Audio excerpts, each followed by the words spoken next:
Che, hablemos, un podcast para subir tu nivel de español. ¿Empezamos?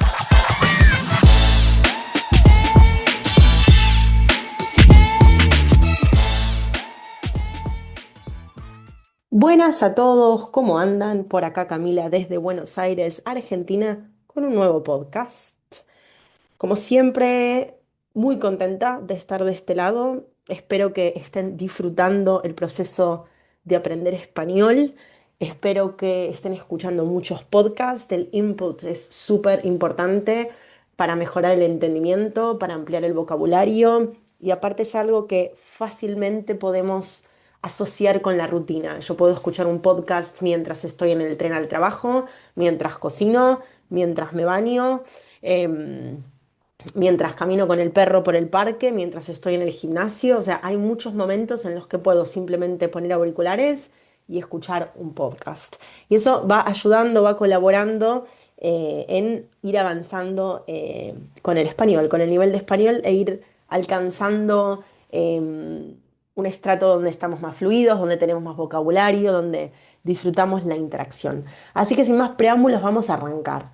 El podcast de hoy me gusta porque no grabé un podcast así antes y surgió porque en una clase con un estudiante pasaron dos o tres, hubieron en realidad dos o tres momentos donde hubo palabras confusas entre el inglés y el español. Estos famosos false friends, los falsos amigos en inglés y español. Quiere decir palabras que suenan súper similares en inglés y en español, pero que no tienen el mismo significado. Es muy común la confusión, tanto en hablantes nativos de español que aprenden inglés, como en hablantes nativos de inglés que aprenden español. E incluso muchas veces pasa que un estudiante que no es nativo del inglés, pero sabe hablar en inglés y está aprendiendo español, también tiene estas confusiones con los false friends. Hay muchísimos false friends y estoy segura que también hay false friends con otros idiomas. Si cotejaríamos, bueno, español con otros idiomas también pasaría. Pero vamos a enfocarnos particularmente en 10 false friends conectando inglés y español. Entonces, inevitablemente voy a usar palabras en inglés en este podcast. Sé que a muchos oyentes de podcast no les gusta esto, pero en este caso creo que está justificado, ¿sí? Voy a explicar cuál es el false friend, a dar el significado y a probablemente poner la palabra del español en una oración. Siempre digo que es mucho más fácil aprender vocabulario nuevo si lo aprendemos en contexto, es mucho más natural, tiene mucho más sentido y entonces es más probable que la memoria lo guarde, lo acapare. Así que vamos a empezar con el uno, que es uno de los más famosos. Apostaría que el 95% de las personas que están escuchando este podcast lo conocen, porque suele ser un error que tenemos o que tienen muchos estudiantes en la clase y, bueno, sienten un poco de vergüenza o no pueden creer la diferencia entre estas palabras y es como un poco un false friend legendario, ¿no? Es como una leyenda del español versus el inglés y es embarrassed. Embarrassed en inglés no es embarazado o embarazada en español, porque embarazada en español quiere decir pregnant. So es muy diferente a embarrassed en inglés. Entonces, embarazada en español quiere decir pregnant. Si quieres decir embarrassed en español sería vergüenza. Hay dos maneras de decir esto. La más popular en Argentina es tengo vergüenza, ¿sí? O me da vergüenza, ¿sí? Como decir I'm embarrassed or it causes me embarrassment, or I feel embarrassed, ¿ok?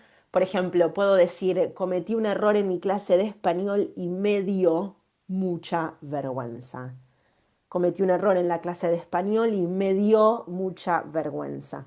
Otra manera con el verbo estar es decir, estoy avergonzado o avergonzada, ¿sí? No es popular en Buenos Aires, ¿sí? Pero es una manera correcta del español y tal vez sea popular en otros países. Entonces, tengo vergüenza, me da vergüenza, estoy avergonzado o avergonzada, ¿sí? Ese es el false friend número uno, es súper famoso, de nuevo probablemente muchos de ustedes lo conocían y los que no, bueno, bienvenidos al mundo de los false friends. Número dos, actual. Esto es un error súper común también y se confunde un poco con actually y hay ahí como una mezcla de conceptos. Actually no es actual, actually no es actualmente. Actually en español es de hecho, ¿sí? Si yo uso la palabra actual en español, es como current en inglés, como mi trabajo actual, my current job, ¿sí? Y si quiero decir actualmente es como nowadays, ¿sí? Entonces acá es donde se genera el caos. Los voy a repetir. Actualmente en español, nowadays en inglés. Actual en español, recent en inglés. Y actually en inglés, de hecho en español. Vamos con ejemplos. Mi trabajo actual es mucho mejor que mi trabajo anterior. Actualmente tengo mucho trabajo, estoy súper estresada. Juan no dijo exactamente lo que piensa. De hecho, creo que nos mintió. ¿Mm?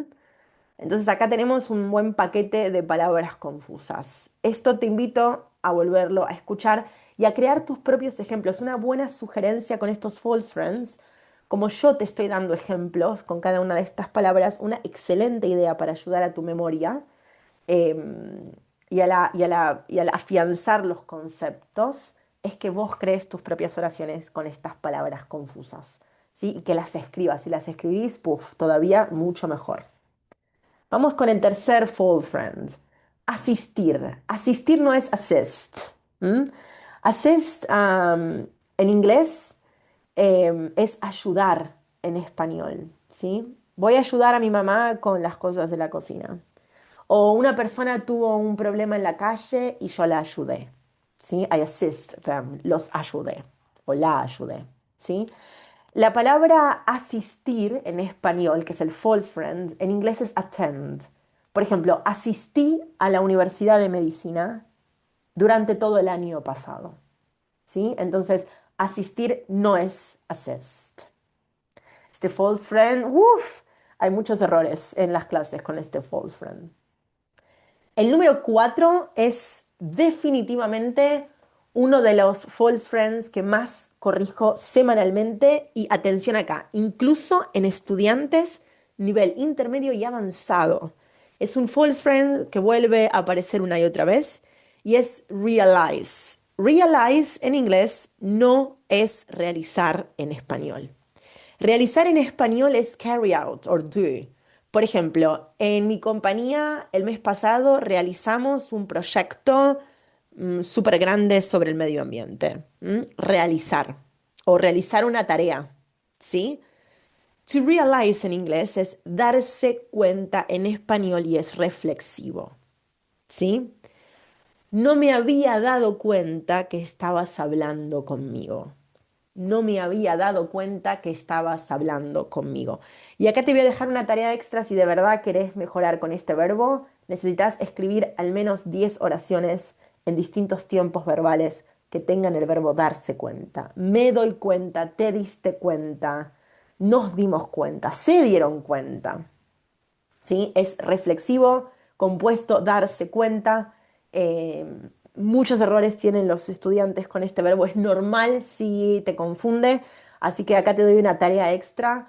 Si tenés ganas realmente de mejorar tu español, hacerte 10 oraciones con darse cuenta. ¿Sí? To realize, darse cuenta en español. Número 5 y alcanzamos la mitad del podcast de hoy.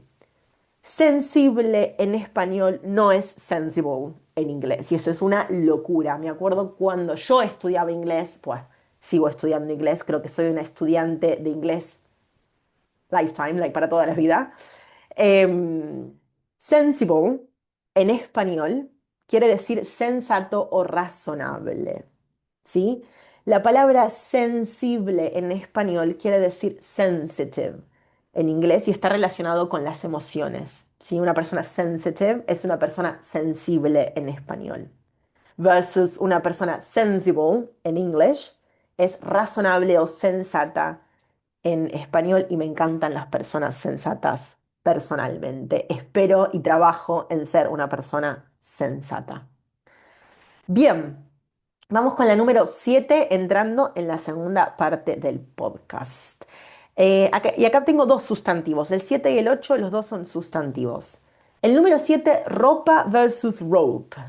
Rope en inglés no es ropa en español. Ropa en español es clothes. ¿Sí? Necesito comprarme ropa. Una de las frases femeninas más populares. Necesito comprarme ropa.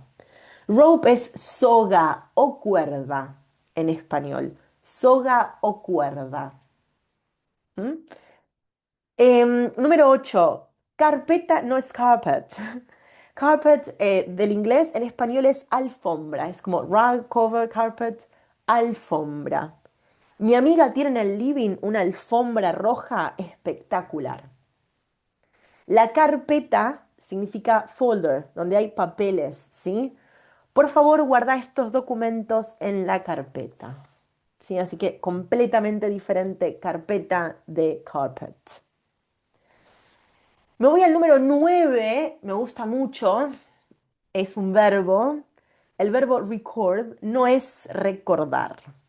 Recordar en español es remember, ¿sí? Recordá apagar las luces antes de salir de casa. Recordá apagar las luces antes de salir de casa. Record, el verbo en inglés, en español es grabar. Por ejemplo, esta mañana me levanté y decidí grabar este podcast. So record, grabar. Recordar, to remember. ¿Mm? Y la número 10, la última, esta apuesto que muchos de ustedes la conocen como la número 1, es library, no es librería. Library es biblioteca en español. Muchos estudiantes me confesaron que esta es una de las primeras palabras que aprenden cuando estudian español en sus países, lo cual me parece muy divertido, me parece como un fun fact. Pero librería en español es un bookshop, un bookstore. O sea, es una tienda de libros, es un lugar donde podés comprar un libro. Versus en una biblioteca podés leer un libro, podés hacer research, investigación con un libro, pero no lo podés comprar. En algunas bibliotecas lo podés tomar prestado por un tiempo y después lo tenés que devolver, pero no lo podés comprar. Entonces, library no es lo mismo que librería en español. Y entonces acá terminamos el podcast de hoy. 10 false friends, donde hay un enfrentamiento entre los idiomas español e inglés y tratamos de aclarar estas palabras que suenan súper similares, pero que no significan lo mismo y que por supuesto nos confunden. Te vuelvo a repetir el consejo de escribir oraciones que contengan estas palabras. Esto ayuda a tu memoria, ayuda a tu comprensión también. Sobre todo, recordar el número 4, to realize, darse cuenta. Ese, como les dije antes, genera dudas, confusiones y errores incluso en estudiantes intermedios o avanzados. Así que requiere práctica. Esto es todo por hoy. Mi nombre es Camila, soy de Buenos Aires, Argentina. Mi acento claramente es porteño, rioplatense. Es un placer para mí acompañarte en el aprendizaje de tu español. Si es la primera vez que estás acá, bienvenido, un placer. Si no es la primera vez, gracias por repetir. Bienvenido, bienvenida de vuelta. Y bueno, como siempre, los espero en el próximo podcast.